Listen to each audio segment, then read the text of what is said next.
Vieta, kur atsiranda naujos viešosios erdvės, stiprėja bendruomenių iniciatyvos ir keičiasi kasdienis gyvenimas.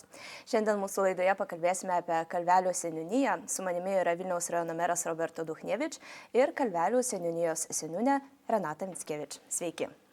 Labadiena. Seniūnė savo pareigas šitoj seniūnijai pradėjote eiti praėjusiu metu rugsėjį. Kaip apibūdintumėte savo pirmuosius darbo mėnesius? Kadangi esu gimusi ir augusi šioje seniūnijoje, tai ta pradžia man buvo natūralesnė, paprastesnė, nes daugelį gyventojų pažįstu.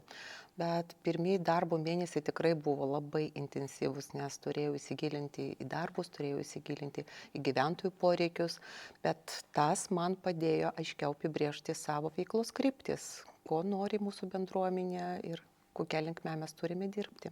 Ar kažkaip pasikeitė tas santykis su šia vieta tapus seniūne? Kalveliai man visada buvo sava vieta, bet aišku, tas seniūnės pareigos tos įpareigoja. Tu jau ne tik esi gyventojas tos seniūnijos, bet tu esi atsakingas už visus priimtus savo sprendimus, už visus žmonės, už visą bendruomenę. Tu turi dirbti jau atsakingiau tai bendruomeniai.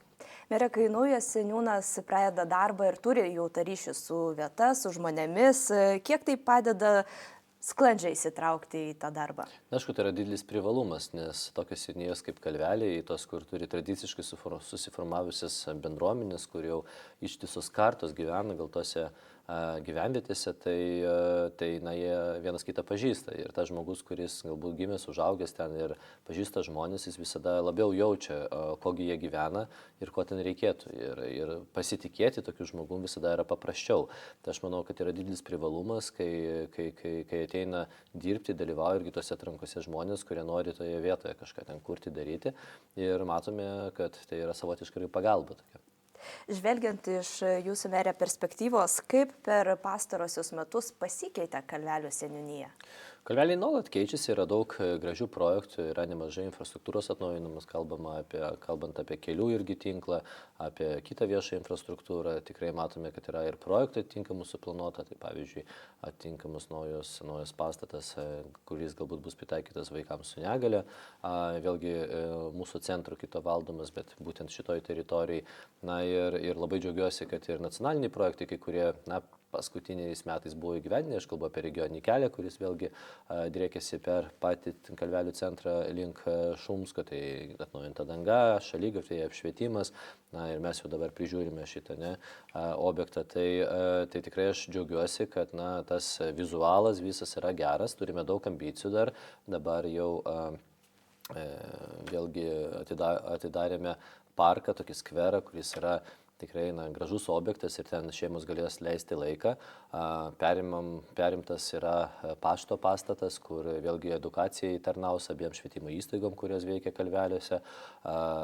Vėlgi reikėtų pabrėžti, kad turime daug ambicijų dėl centrinių gatvių sutvarkymo infrastruktūros ir jau strateginiuose planuose tai įtraukta. Tikrai Kalveliai keičiasi, bet šalia pačio centro seniūnijos keičiasi ir aplinkui esančios gyvenvietės. Tai vienas dar rimčiausių tokių projektų, reikėtų paminėti ir Šumsko miestelį, tai yra nuotekų sistemos naujos tinklų įrengimas. Tai tikiuosi, jeigu pavyks sklandžiai visus teisinius barjerus apeiti ir su atitinkamų institucijom suderinti, tai tikrai tas projektas džiugins Šumsko gyventojus. Kalbant apie tas gražias iniciatyvas, meras paminėjo, kad visai neseniai buvo atidarytas naujas skveras ir turbūt labai gražu, kad patys gyventojai galėjo išsirinkti pavadinimą. Taip. Seniūnė, kokiu atsiliepimu sulaukėte iš gyventojų, kurie savo laisvą laiką leidžia naujoj erdvėj? Gyventojai labai džiaugiasi šiuo skveru, nes tai tokia vieta, kur gali jie atsisėsti, pasidėti, pailsėti, pasivaikščioti. Ateina vaikai pažaisti, vaikų žaidimo aikštelę. O dėl pačio pavadinimo, tai mes labai džiaugiamės, kad gyventojai tikrai labai aktyviai įsitraukia į pavadinimą sukūrimą. Ir man atrodo, kad tai yra svarbu, nes tai yra tada tas pavadinimas tampa toks gyvesnis, priimtinesnis tiems gyventojams, tai bendruomeniai. Tai jis nėra nuleistas iš mūsų, taip sakant, iš viršaus, bet pati bendruomenė pasirinko tą pavadinimą. Tai džiaugiamės labai dėl to. Mere, planuojama rekonstruoti sporto aikštyną. Kokie pokyčiai jo laukia? Visų pirma, bus atnaujinta bendrai visa danga, bus atnaujinta bėgimo takelį, nes tas aikštynas jau yra taip panaudotas gan gerai, kaip sakant, atitarnavo vietos bendruomeniai.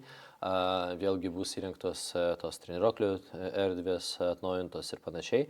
Tai tas detalus projektas irgi bus pristatytas ir visai bendruomeniai, bet kas mane džiugina labiausiai, kai savo objektas yra atidarytas ir nuolat eksploatuojamas. Tai turbūt normalu, kad jis nusidėvi ir gerinti norime, bet pagrindinis darbas, kurį norime padaryti, tai praplėsti futbolo aikštyną, dėl to, kad turime ten Aveco komandą, kuri yra irgi po mūsų Transinvest komandos skėčių ir bendarbiauja, tai reiškia dėl vaikų tolimesnio ugdymo, tie, kurie eina gal į profesionalų tą lygį. Tai tikrai mums tai yra svarbu ir reikia, kad atitinkamai varžybą žaisti tų profesionalių lygmenių, turėti atitinkamų parametrų ir dydžio stadioną. Dažniausiai mokykliniai stadionai yra truputį mažesni Vilniaus rajone, na ir Kalvelis yra tikslas, kad jis būtų praplėstas. Tai tikiu, kad kai infrastruktūra bus atnaujinta, turėsime daug ir gražių varžybų, daug pritraukimų irgi iš kitų miestų ar miestelių irgi tų sportininkų ir atitinkamai dar platesnį jaunimo susidomėjimą, nes dabar aš matau, kad tas užimtumas, būtent ten yra labai didelis, darbas liekamas didelis ir ne tik per jaunimą, bet ir vyresnio amžiaus žmonės susibūrė irgi ten žaidžia, sportuoja ir tas objektas dar tarnauja 2 gimnazijom, kas yra irgi svarbu. Tai tikrai, tai yra toks rimtas projektas, kurį tikiuosi kuo greičiau ir įgyvendinsim. Kada sporto mėgėjai ir entuziastai galės džiaugtis atnaujintą sporto erdvę? Tai kaip minėjau, dabar yra tas pats startas, tai yra projektavimai ir kiti visi etapai, tada jau įranga, tai jeigu taip sėkmingai skaičiuojam, kad galbūt 2 metų laikotarpį jau turėsime baigtą projektą, bet visaip čia būna. Seniūne, apart jau išvardytų darbų, kokius poreikius išreiškia gyventojai šiandien? Labai svarbi tema mūsų gyventojams yra susisiekimas su Vilniumi. Gyventojai labai nori patogesnio susisiekimo, nes tai yra kasdienis darbas, važiuoti į Vilnių, tai jiems yra tas labai svarbus. Aišku, kaip ir kiekvienoje seniūnijoje yra labai svarbus asfaltuoti keliai, gatvių apšvietimas, takai. Čia yra turbūt kaip ir pas visus. To yra labai daug daroma. Pavyzdžiui, 25 metais buvo ir Kostiuškos gatvė Kalvariškių kaime užasfaltuota ir Pergalės gatvė Kalvelių kaime užasfaltuota, užbaigti šaligatvių ir automobilių stovėjimo aikštelių įrengimai Kalvelių kaime Margių gatvėje, Bažnyčios gatvėje. Labai daug skiriama pinigų yra tiesiog žvyrkelių priežiūrai, remontai. Bet apart kelių, aišku, dar labai daug žmonės kalba apie sveikatos praplėtimą paslaugų, taip pat vaikų ir jaunimo užimtumo. Kalbama yra apie vaikų tokį pomokyklinę užimtumą, kad kuo daugiau būtų būrelių įvairesnių. Taip pat galvojama apie jaunimo erdvių kūrimą. Kokias vietas, seniūne, jūsų seniūnijoje rekomenduotumėte aplankyti būtinai? Pirmiausia, tikrai rekomenduočiau aplankyti Šumsko Švento Arkangelo Mykolo bažnyčią. Tai yra viena svarbiausių ir seniausių vietų mūsų seniūnijoje. Tais metais, kai buvo įkurta bažnyčia, galima pasakyti, kad prasidėjo ir pačio Šumsko miestelio gyvenimas, nes aplink bažnyčios kūrėsi ir gyvenvietė. Taip pat verta paminėti ir Laukininkų, tai yra buvusio dar kitaip vadina Šumsko dvarą. Nors tas dvaras priklauso dabar privačiam asmeniui, bet vis tiek ten vyksta renginiai, taigi gyvenimas ten toliau eina.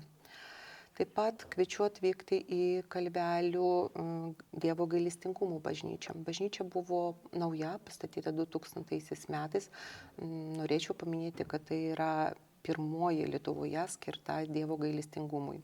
Šalia stovi ir paminklas Jonui Pauliui II. Tai toks vienas irgi iš pirmųjų Lietuvoje pastatytų. Čia tokia graži vieta, kuri jungia ir istoriją, ir dabartį, ir kartu, ir dvasingumą. Taip pat nereikia pamiršti ir apie gamtą, nes turime Kenos upę ir jinai turi labai didelį potencialą būtent tokiam aktyvam laisvalaikio praleidimui. Mere, o jūs turite mėgstamą vietą Kalvelių seniūnijoje? Turiu uošvių namus, tai su žmona, kas antrą savaitę visada savaitgalį praleidžiame, tai tikrai ta mėgstamiausia turbūt vieta. O šiaip tai, jeigu iš tų kultūrinių dalykų, tai kaip ir seniūnė sakė, man labai patinka tas dvaras Komarovas, tai vadinamas Laukininkų kaime, dėl to, kad mačiau, kaip įsigyja meno žmonės, kultūros žmonės tikrai daug meilės įdeda. Mes patys esame organizavę ir ne vieną renginį, tarkim, pirmasis buvo Maldos pusryčiai, pirmieji Vilniaus rajone organizuoti, ten, kur tikrai daug temų diskutavom ir tas objektas, aš manau, kad bus ateityje ir jau tampa labai dideliu traukos centru ir mes kaip savivaldybė investuodami ir į turizmo plėtrą matome jį kaip vieną pagrindinių taškų Vilniaus rajone, kur tikrai verta atvažiuoti. Irgi gyventojams, kurie nežino, pasakysiu, kad daug kokybiškų visokiausių koncertų būna tam dvare ir renginių galima organizuoti, tai tikrai vertas dėmesio objektas. Seniūnė merė, ačiū už pokalbį. Ačiū labai. Jums, mėly žiūrovai, ačiū, kad žiūrėjote mūsų laidą. Manau, kad Kalvelių seniūnija yra puikus pavyzdys, kad tai vieta, kur gimsta ne tik namai, bet gimsta noras gyventi geriau. Ačiū, kad žiūrėjote ir iki kitų kartų.